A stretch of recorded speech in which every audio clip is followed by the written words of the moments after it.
I just realized I don't have an elytra, so that's exactly what we're gonna be doing while reading up some Reddit stories I've been cooking up lately. Oh yeah, reminder. Please, if you have a story, please just send it to my email because I got zero stories from my previous video. Email is in the description. Do you need me to like repeat it again? Oh yeah, this is Miguel. By the way, my brother kind of gave him a curse. He basically can't grow now. He's just stuck like this forever. I don't know why he's not moving. Probably because of the end rod. Uh, be, yeah. He does his job. He protects our dragon egg.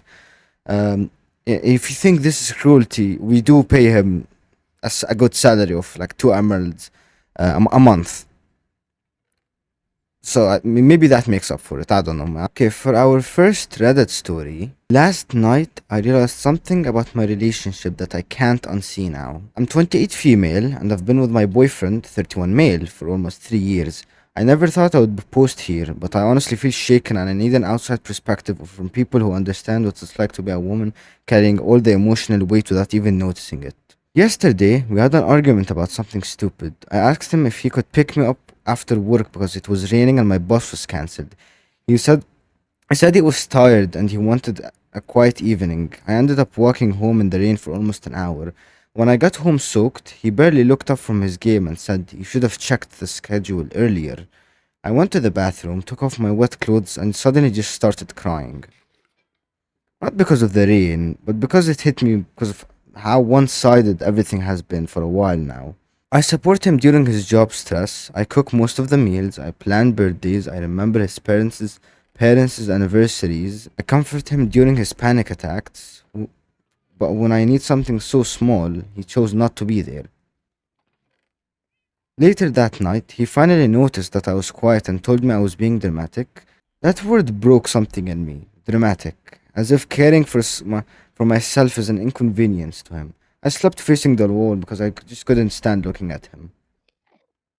I kept thinking if this is what my future looks like. Me giving, and him acting like it's natural that I always handle everything. I don't know if I'm overthinking or if this is the moment where I'm finally seeing things clearly. Honestly, I feel like I could relate to this in some way. While reading this, I don't know, it felt like I was reading something that's just, I don't know, just straight out of one of my stories. I don't write stories, but it just looked like something I would write. The main issue here is that she's been giving for so long to a point where her boyfriend just thinks it's like an average everyday thing now. When you do something for so long, instead of once or twice, let's just say you did someone a favor and he kept asking you to he kept asking for favors or like the same favor basically. Eventually he's just gonna expect you to do it, and the moment you stop, the moment you think like, no, I don't need to do this, that's when things change up a bit. They're gonna get offended. They're gonna think something's wrong. They're gonna think you're mad. It's not gonna end well. And this is why you have to be kind of careful, when because sometimes you love someone so much that you just keep giving and giving, and until you realize that, wow, this is extremely one-sided. Like I'm the one putting in the effort here. Like you're not doing. This is why you don't love someone too much. Otherwise, it really can backfire.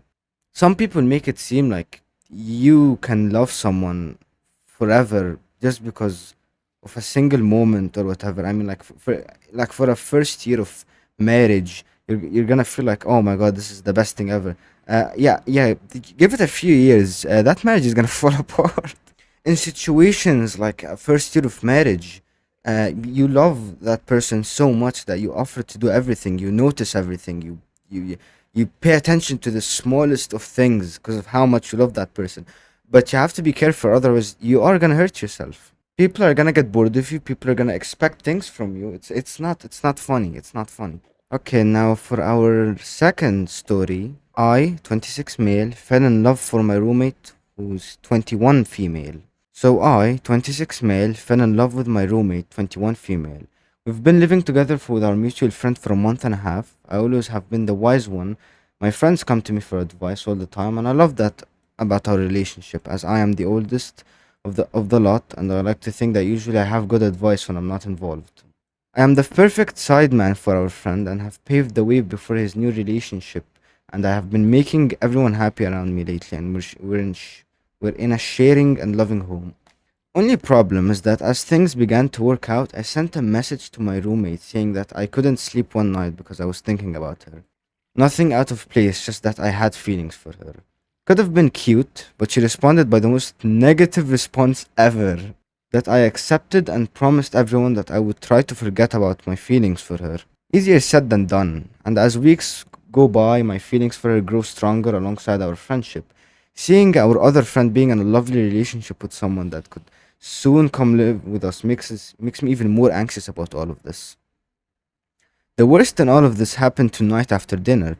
She just joked about me being in love with her and not being able to talk to me about her love life, as I gave good advice and she'd like to benefit from my help as a friend. My only problem with this is that it just made me really sad for some reason, and I tried to confront her about it, just apologizing for not being a good friend, but I'm unable to go over the feelings I have for her. She just told me that her problem with all that is that she doesn't feel anything else than friendship for me. I really like the friendship between all of us, and we do share a special link. I don't want to everything up because of my feelings for her, but I also don't see myself losing interest for that woman. What would you do if that were you? I mean, look, she made it clear that she had no interest in you and she saw you merely as a friend. So you physically can't force this relationship. The only problem is you feel like you can't fall out of love with her. You just feel like she's the only woman that you're in love with. I think the only thing I can say about this is maybe go out and try to meet new people. 'Cause I mean, it takes a while for you to fall out of love from someone, or sometimes you never do. Actually, it's kind of scary how love works. Sometimes you never fall out of love from someone, and I think the best way you can simply, find is you just find someone else. But then again, you kind of have to put yourself in his position. Right now, if I'm in love with someone, personally. Personally, I wouldn't go out there and be like, look for someone else when I already fell in love with someone. This is a really shit position to be in, honestly. I'm not even gonna lie. I don't know what I would do if I was in this guy's position. But yeah, I think the best thing you can do in this situation is to kind of just, I don't know, because you can't force a relationship. I mean, I feel like you have two options here. Either try to convince her to at least try, or really focus on yourself so you're able to move on, which is definitely not gonna be easy at all. I don't see any other options here. Okay, moving on to our third story. I faked having schizophrenia until I actually developed it. Hi everyone. I've literally never told anyone about this before, but it's time I got this off my chest. I've been bearing this weight for over 8 years now. When I was 16, I started faking having schizophrenia. I wanted attention and I thought it was a good way to get it, having a serious by having faking a serious mental condition. I told everyone I had it, got diagnosed, even started medication that affected my body in all sorts of ways. I faked it for over 2 years, said I had hallucinations every day, said I suffered from paranoia about the police. Got so bad I was admitted to the psych ward where I continued to lie to the doctors. I continued this act until 2 years passed. Then I actually started presenting symptoms, real symptoms. I started hallucinating. I got beyond paranoid about the government and thought they were trying to mind control me, that they were spying on me using anything electronic in my apartment. I started having violent episodes where I'd throw household objects my in front of my at the time girlfriend and would yell and scream about the police being in my head until I broke down crying. Before my symptoms were just, oh, I have these wacky thoughts, I'm so quirky, and I'm so paranoid, hee. But then I started experiencing what it was actually like, and it genuinely broke me. I was so caught up in the facade, I don't know how to pronounce that word, that when it actually came true, it destroyed me. I spent every day for a year in constant fear of everything. I saw messages and numbers. I heard warnings in music. I saw my worst fears in the flesh during my hallucinations. I tried to kill myself multiple times. I wanted to get into a shootout with the police. During my few moments of lucidity, I looked back to when I was 16 and I would fall into the pits of hell. I thought I was being punished for faking a disorder by actually developing what I was using to get attention. Maybe what happened to me is punishment. This is beyond insanity. This is just absurd. I don't even know how do you go uh, from faking it to actually having it. This is both is and isn't, like the definition of found and find out. I'd like to say something here, like for everyone watching this. Don't fake something. Like in general, in just the topic of like faking things, uh, like faking of having something, like a specific disorder or sickness or whatever. Don't do that because it can go from oh poor me, oh I have this medical condition, oh feel bad for me, and then suddenly it turns into oh poor me بجد بقى. I don't think that most of the stories I've read about like things like this, it always sort of ends the same, and I think that teaches a very important lesson here to genuinely not mess with this type of thing. Because you will either get caught, you will get caught eventually, or something like this could happen. I don't even know how this is like scientifically possible to happen. But like, wow, like actual symptoms after pretending to have it and then you actually having it. As you can see, this guy clearly has mentally lost it, full on lost it, just because he was playing a quick game. People genuinely think of this type of thing and they think it's not that bad, but when they actually get to experience it, it's probably the worst they will ever feel. That's just insane. Honestly, I don't know. I really don't know what to say. Just wow. Okay, for our third story here, I will never be the love of my husband's life, and I'm trying to be okay with that. He was married to someone else 15 years ago after she died in a tragic accident. Meanwhile, he was pretty much my first everything. I know that he loves me in his own way, but I also know I will never be his number one in his heart. I'll always be second place, the consolation prize for having lost the true love of his life. On our first Valentine's Day as a couple, he gifted me a bag. I personally didn't care that much about fancy bags, but I still thanked him and showed my appreciation. When I first moved into his home, I saw he had not cleared out his late wife's closet, even though she had already been gone for 3 years at that time. And what did I find among her clothes and accessories? A collection of fancy bags. I tried not to think too deeply about it then, but it did then make me realize that the person he bought me that bag as a gift was not because he thought I would like it, but because he knew she would have. I tried not to think too deeply about it then, but it did make me realize that the real reason why he bought me the bags, they weren't because he thought I would like it, but because he knew she would have. In the years we've been together, I have never felt like the home we lived in was ours, instead of just his. This house was the one she and he lived in together, long before I was even in the picture. I never had the heart to ask him if I could rearrange the furniture or put in decorations that would be more of my style. After all, my stepchildren lived there too. And I didn't want to make them feel like I was relieving their mother's influence. I didn't want him to feel like that he wasn't allowed to keep his happy memories with her. But increasingly, I can't help but feel like I'm just a guest in his house, in this house, and in his life. He has a tattoo of her name on his arm and a tattoo of our children's name. But my name doesn't have a place on his body, and maybe not on his heart either. He's a good man, a good father. He treats me well overall, supports me in my career. I think he does love me, but he does love me with half of his heart. I feel selfish asking for more, but is it wrong for me to even want more? I honestly don't know. Okay, this one is really deep. I'm not even gonna lie, because losing, I'm not even gonna say a loved one, but your wife, I think is probably one of the worst feelings that when it comes to losing someone. Because from what I've seen over the years, from like people, uh, in general, just throughout my life, what I've been seeing is I feel like losing a wife is so much harder and so much worse than losing anything else. I think it definitely does play a big part in how close you were with your wife. But we were talking about like loving her or him with everything type of love. Like I'm talking like when even when like you guys lose your prime and you guys are old and everything, you guys still love each other. Now that type of love is extremely hard to replace, and I don't even blame the guy for obviously not getting over it. And honestly, I don't think if I was in his position I would either, because it's not that easy. And honestly, I really appreciate this poster for like being understanding, because I feel like a lot of women in this position would be like, yo, you should like, like move on and shit.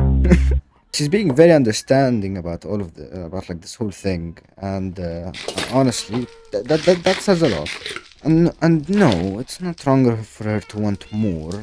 Uh, I mean, they are husband and wife after all, and they definitely should love each other with everything. But obviously, that's not really gonna happen because he already had the love of his life.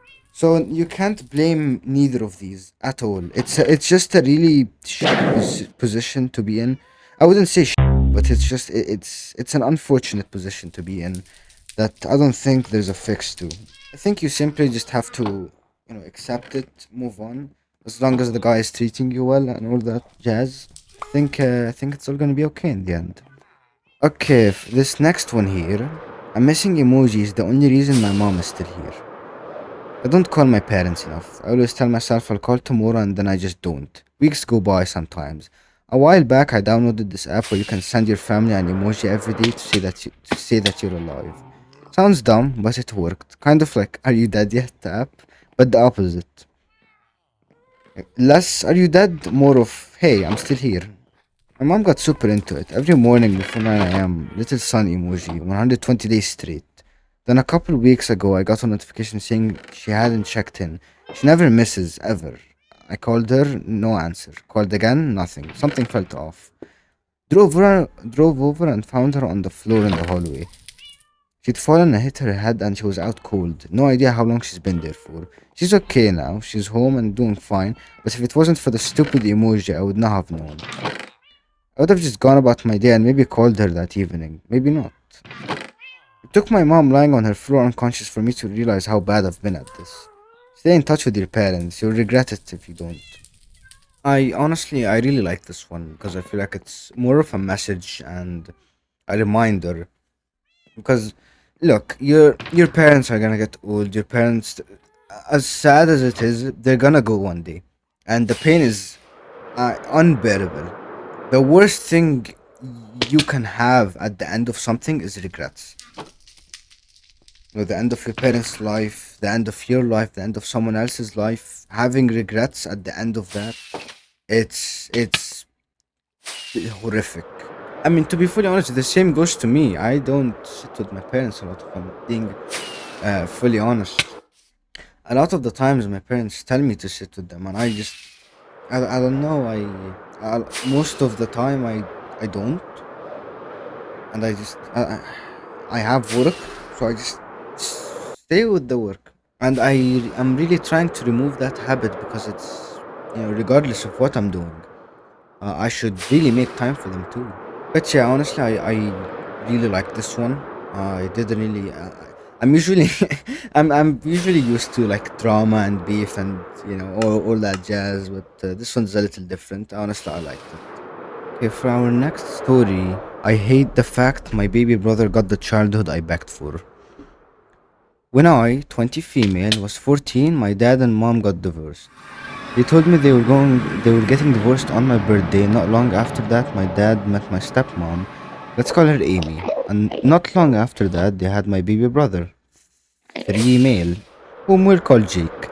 Jake is an amazing kid and I love him more than life itself. But every time I go to visit him and my dad and stepmom, one thing will forever irk me.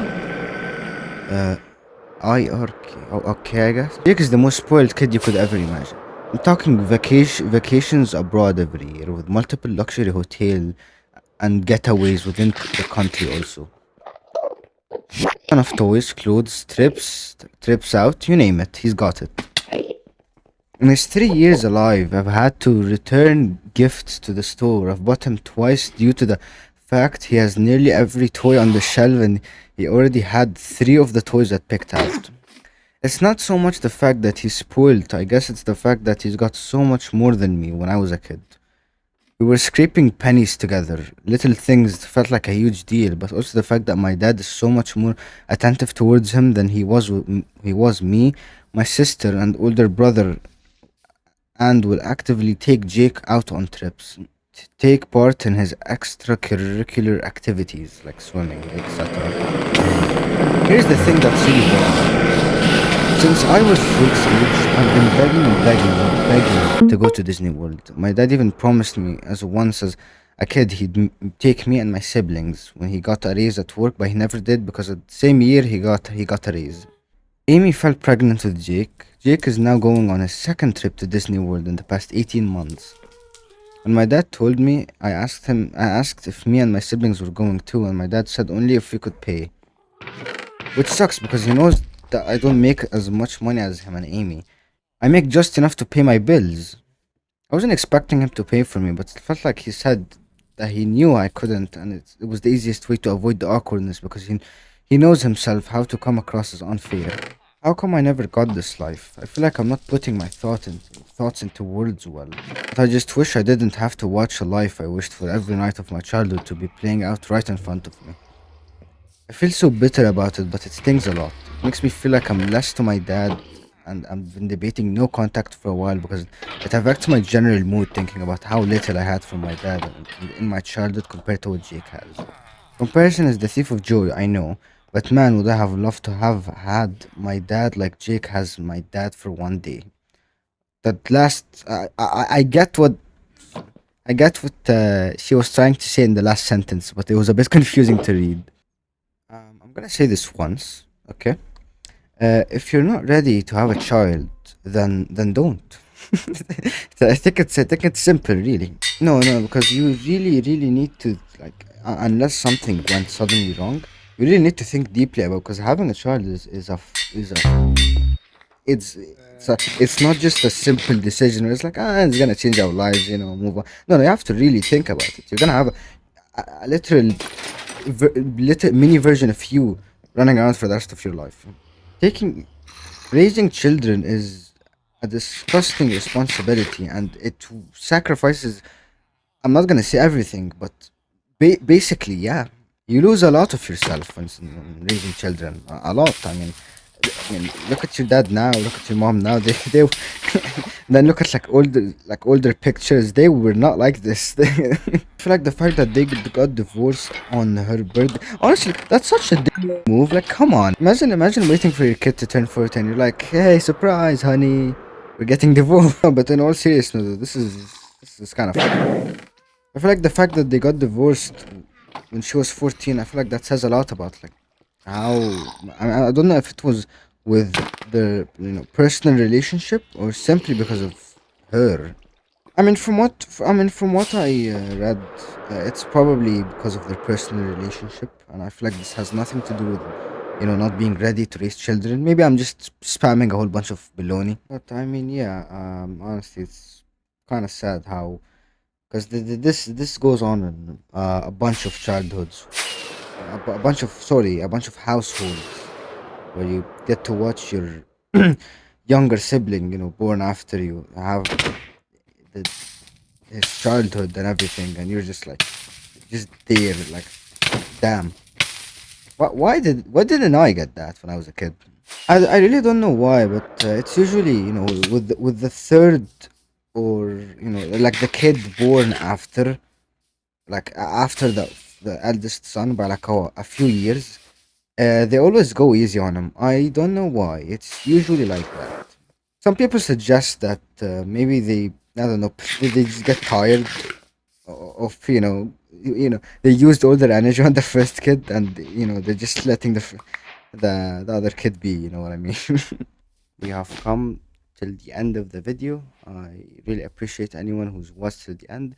Somehow, I don't know. I mean, personally, I would have clicked off at the first few seconds at the intro. Yeah, I don't know if anyone has noticed or not, but I did buy a new mic.